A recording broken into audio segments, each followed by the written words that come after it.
ગુજરાતમાં અથવા અમારા જિલ્લામાં રહે છે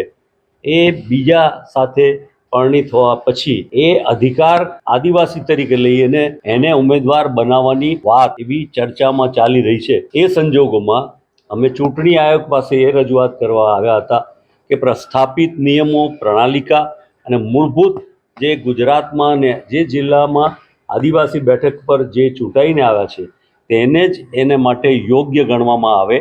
બીજા કોઈ વ્યક્તિને કોઈ બીજા અનધિકૃત રીતે એને ચૂંટી અને જિલ્લા પંચાયતના પ્રમુખ તરીકેની જવાબદારી ન આપવામાં આવે એ માટેની રજૂઆત કરવા માટે અમારા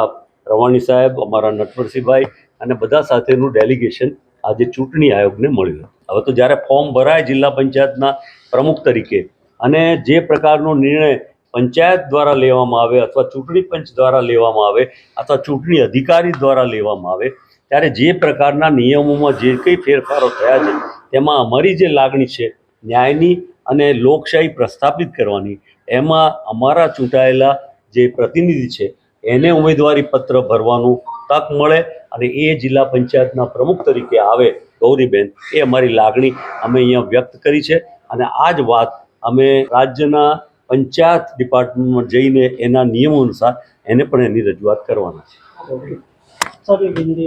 અને જિલ્લા પંચાયતના પ્રમુખ તરીકે પણ એ આદિવાસી બેઠક છે। જે ચૂંટણીઓ ગુજરાતમાં થઈ લોકલ બોડીઝની અને ચૂંટણીના પરિણામો પછી જે ધારાધોરણો ચૂંટણી પંચ દ્વારા નક્કી કરવામાં આવ્યા હતા, ઓરિએન્ટેશન